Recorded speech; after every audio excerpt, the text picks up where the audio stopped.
All right, diving in today, and this is a big one. You guys specifically asked for this one, all about negotiation. We're going deep on getting to Yes. negotiating agreement without giving in. Yeah, this book, it's a classic. Right, by Roger Fisher, William Ury, and Bruce Patton. And these authors, they're not just like theorists, Oh, absolutely not. They've been in the trenches advising on some seriously high-stakes negotiations. Like, they're talking legal battles, international peace treaties, all coming out of their work at, get this, the Harvard Negotiation Project. The real deal. Yeah. So think of this deep dive as your, personal cheat sheet, all right? Cutting through all the noise, giving you those core principles so you can get what you need, not by being stubborn, but by being smart, collaborative. I like that. Cheat sheet to negotiation mastery. Because, it's not about, winning at all costs. Yeah. This book, it really flips the script. You move away from that I win, you lose mentality. It's about solutions. Okay, so the book kicks off by breaking down how most of us, naturally approach negotiation, what they call positional bargaining. What does that actually look like in practice? Well, imagine, drawing a line in the sand. Okay. You stake out your position. This is my price, or this is the feature I absolutely need. Right. And then it becomes this back and forth, like a tug of war, right? Each side kind of reluctantly giving a little ground, hoping you end up somewhere in the middle. And the book uses that example of the U.S. and the Soviet Union during the nuclear testing talks, which is just wow, they got so stuck on the number of inspections, 10 versus 3, but they weren't really talking about why those numbers mattered. Yeah, it's a perfect example of getting stuck on positions, not interests.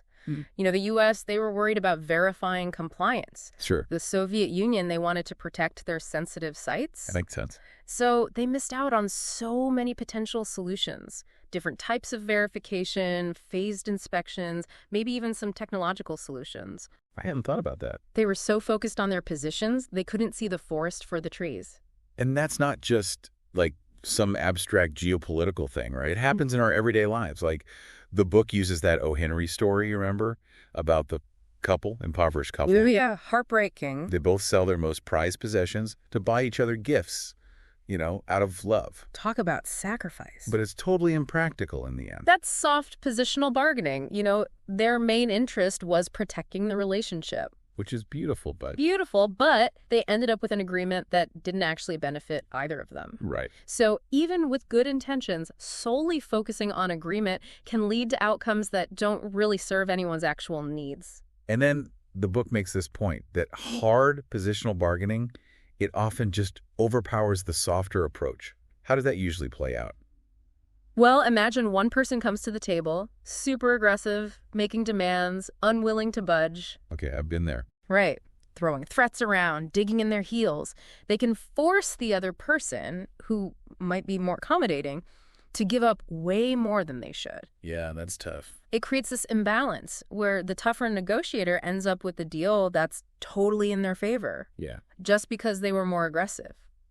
And then, take that to, let's say, a UN conference with, 100 different countries? Oh, chaos. Trying to get all those positions to line up? It's a logistical nightmare, trying to find that middle ground that everyone can, begrudgingly accept. Yeah. You usually end up with these watered-down agreements that don't actually do much, and these big blocks form, right? Okay. Based on, superficial alliances. Yeah. And it just muddies the water, hides the real issues. Okay, so we've seen what not to do. Yeah. Let's get to the good stuff. Principled negotiation, the heart of the book. What are the 4, pillars of this approach? All right, so principled negotiation, it's a different way of thinking about the whole thing. It's built on 4 key ideas. Okay. First, separate the people from the problem. Second, focus on interests, not positions. Right. Third, invent options for mutual gain. And fourth, insist on using objective criteria. Think of these as your guiding principles, your compass. Separate the people from the problem. That sounds so simple. It does. But when things get heated... Oh, yeah. Emotions fly, right? Right. And that's often the first thing to go out the window. Totally. But remember, negotiations, they're human interactions, and they come with all the baggage. Emotions, perceptions, misunderstandings. And when these people problems get mixed up with the actual issues, it's a recipe for disaster. Yeah, it's like adding fuel to the fire. Exactly. So the key is to recognize those human elements, acknowledge the emotions, understand their perspective, communicate clearly, but address them separately from the actual issue you're trying to resolve. Be soft on the people, but hard on the problem. I like that. Be soft on the people, hard on the problem. Yeah, don't let those personal feelings cloud your judgment on the issue at hand. Okay, principle number 2. Focus on interests, not positions. We talked about this a bit with the U.S.-Soviet example. Can you give us, another illustration? Sure. Imagine two people in a library arguing about a window. Okay. One wants it open, the other wants it closed. Total gridlock, right? Classic standoff. But if you dig a little deeper, you might find that the person who wants it open, they just need some fresh air. The person who wants it closed, they're worried about a draft. Okay. Suddenly, you've got all these options. Open a window somewhere else. Adjust the thermostat, maybe just crack the window a bit. So it's like their positions are opposed, but their interests. Their interests are actually compatible. They can work together. Exactly. So by focusing on interests, not just positions, you unlock all these creative solutions that you wouldn't have seen before. The book also talks about that Egypt-Israel situation with the Sinai Peninsula. Oh, yeah, that's a great one. So Israel, they wanted to keep parts of Sinai for security. Egypt, they wanted every inch back as a matter of national pride. Seemed impossible, right? Yep. But when they focused on interests, Israel needing security, Egypt needing sovereignty, they came up with this brilliant solution. Egypt got all of Sinai back, but big chunks were demilitarized. So Israel still felt secure. Win-win. Exactly. Understanding those deeper motivations, it just opens up a whole new world of possibilities. And it's not always about, completely opposed needs either, right? No, not at all. Sometimes you have shared interests or just different priorities. Like with, let's say, a landlord and a tenant trying to renew a lease. Perfect example. They both want a stable agreement, right? Yeah. But maybe the tenant really wants the apartment repainted while the landlord is more focused on keeping costs down. Okay. Recognizing both those shared and differing interests, you can find a more nuanced solution. Maybe the landlord repaints in exchange for a longer lease. So it's about understanding the whole picture, not just your side of it. Exactly. A good agreement, it addresses all those interests, shared and different. Okay, so how do we actually figure out these hidden interests? Our own and the other sides. It's not like people just, announce them. Right. Well, the book gives some really practical tips. A big one is simply asking why. Okay. When the other side states their position, don't just accept it. Dig deeper. What are their underlying needs or concerns? What's driving that stance? So it's like, okay, you want this, but why? Exactly. And when you're thinking about their potential decisions, ask yourself, why not? What might be preventing them from agreeing? Really try to put yourself in their shoes. See things from their side. Exactly. The book talks about the Iranian student leader hostage crisis. Even in that crazy situation, trying to understand the other side's motivations, it was crucial to eventually finding a solution. Yeah, that's a pretty extreme example. It is, but it shows the power of empathy, even when it feels impossible. So it's not just about, being nice.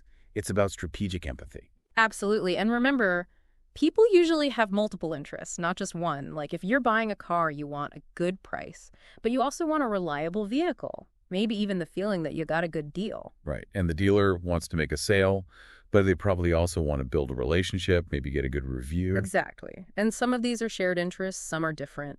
And often, those deeper human needs, security, belonging, recognition, control, they're at the heart of it all.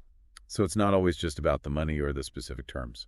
Right. Like the book has that example of the alimony negotiation. Oh, right. It's not just about the dollar amount. It might be about feeling financially secure after a divorce or feeling like there's been some fairness after a long marriage. So how do we get this all organized? Well, the book suggests actually writing down those interests. Okay. Both yours and theirs. Make a list. It helps you see everything clearly, prioritize, and even start brainstorming how to address their needs. And then when you're talking about these interests in the negotiation, don't be shy. No, be explicit. State your interests clearly and acknowledge theirs as legitimate parts of the problem. Frame it as a shared challenge. We both want to find a solution that takes care of X and Y. Okay, so no jumping to solutions too quickly. Nope. You have to understand the problem first, from both sides. If you throw out a solution before the other person feels heard, they're not going to be receptive. Makes sense. Okay, we've talked about understanding interest. Now, the third part of principled negotiation. Yeah. Invent options for mutual gain. The book argues that we tend to fixate on finding that one right answer. Yeah, we get stuck in this like linear thinking, my position versus your position, and the lazy solution is often just splitting the difference. Right, right. But to get truly creative, to find solutions where everyone wins, we need to break free from that, generate a wider range of possibilities. And one of the big tools for that is brainstorming. What are like the key guidelines for effective brainstorming in a negotiation? All right, so brainstorming, in this context, it's about quantity, not quality. Get as many ideas out there as possible, no judgment. The book lays out some really helpful rules. Okay, hit me. First, be clear about the purpose. What are you trying to solve? Yeah. Second, get a diverse group of people involved. Different perspectives spark creativity. Sure. Third, change the environment. Get out of that stuffy conference room, create a more relaxed atmosphere, and most importantly, no criticism allowed. Ooh, that's a tough one. It is, but it's essential. Every idea is valid at this stage, even the crazy ones, because they might lead to something brilliant. It also helps to write everything down visually. That reinforces the no criticism rule and prevents people from repeating themselves. Okay, and then the book has this idea of brainstorming with the other side. That feels a little risky, doesn't it? It can, but the payoff can be huge.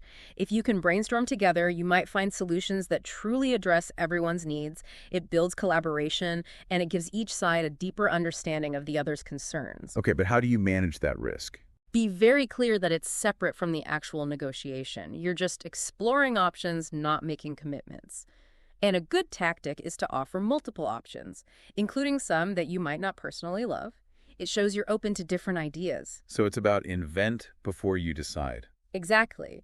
And the book introduces this concept of the circle chart. It's a framework for generating more options. All right, break it down for me. Think of it as a circle with 4 sections. First, you define the problem. Then you do a descriptive analysis. What's happening? Why is it happening? Then you brainstorm general approaches to solving the problem. And finally, you come up with specific actions to implement those approaches.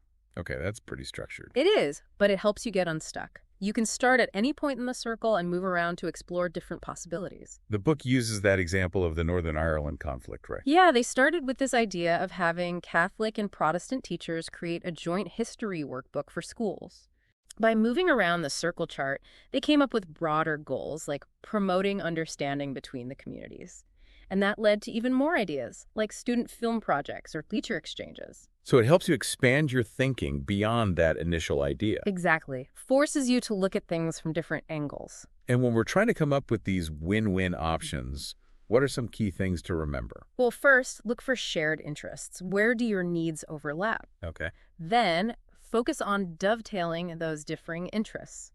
The book says, vive la différence. Use those differences to your advantage. Like what's a low priority for me might be a high priority for them and vice versa. Exactly. You can trade off. Another good tactic is to offer them a choice between a few options that are all acceptable to you. It gives them a sense of control without you giving up anything important. So make it easy for them to say yes. Yes. Put yourself in their shoes. What would make this a no-brainer for them?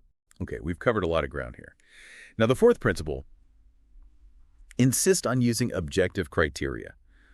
Why is that so crucial for a fair agreement? Because if you just rely on who's more powerful or who can argue better, you're likely to end up with an agreement that's unfair, unsustainable, and it'll damage the relationship. Yep, nobody wants that. Exactly. Objective criteria, they give you a neutral playing field. It's not about willpower anymore. It's about finding a fair outcome. So what are some examples of those objective criteria? Well, it depends on the situation. Market value, industry standards, legal precedents, scientific data, even the consumer price index. The point is, it's something external agreed upon, not just one person's opinion. Right, something you can both point to and say, okay, this is the standard. Exactly. The book mentions that MIT model used in the Law of the Sea conference. Oh, right. It was a scientific model to assess the impact of seabed mining fees. Okay. Because it was objective, it helped everyone get past their initial demands and find a solution that was fair. So it's not just about finding an agreement. It's about finding a fair agreement. And that builds trust, strengthens the relationship. Nobody feels like they were bullied into something. And the book also stresses that whatever criteria you propose, it should apply equally to both sides. Absolutely. Reciprocity is key. If you wouldn't accept that standard if you were in their position, then it's probably not fair. Makes sense. And another important point, principled negotiation doesn't mean being inflexible about your own principles. Right. You have to be open to discussing different standards, to being persuaded by good arguments. What if you just can't agree on which criteria to use? Well, in that case, agree on a fair procedure to decide. Maybe bring in a neutral third party to recommend something. You're not asking them to solve the whole problem, just to help set the ground rules. The book tells that story about Tom negotiating with the insurance adjuster. Oh, yeah. Instead of arguing about the amount, he kept asking for the objective basis for their valuation. And it worked. They ended up with a fairer settlement. That's a good takeaway. Okay, now let's talk about BATNA. Getting to yes really emphasizes this.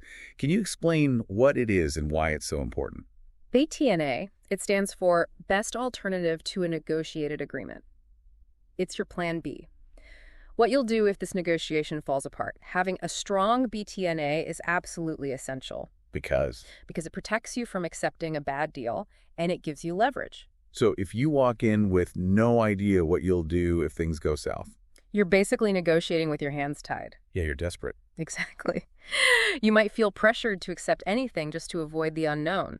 So be realistic about your alternatives. Don't be overly optimistic, but don't downplay the negative consequences either. Figure out your walkaway point. Exactly. The book lays out a 3-step process. Okay. First, list out all your alternatives. Okay. Second, evaluate each one. What are the pros and cons? How do they compare to what's on the table now? And third, pick the best one.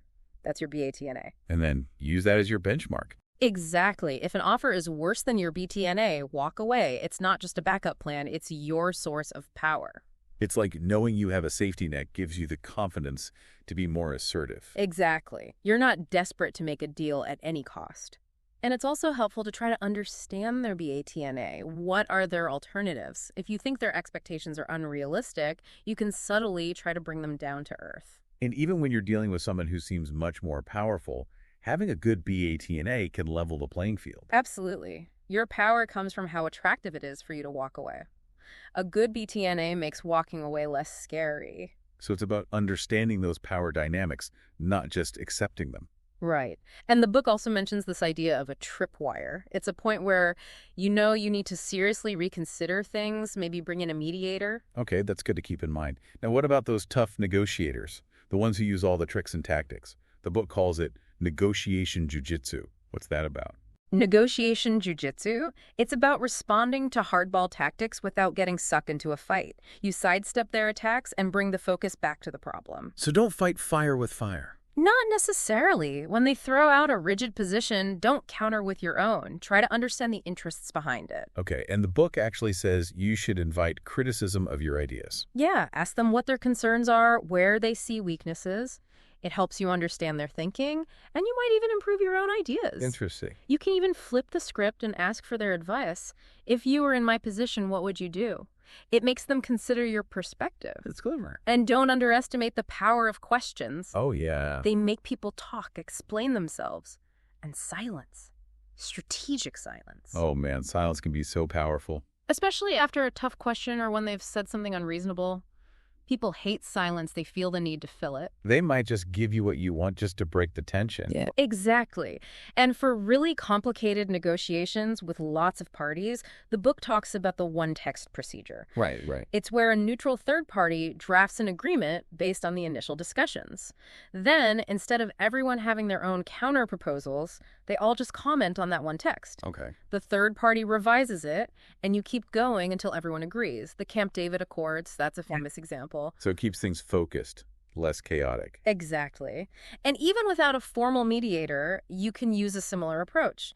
Draft something based on what you've discussed and ask for feedback. All right, final thing. The book has a whole section on dealing with tricky tactics.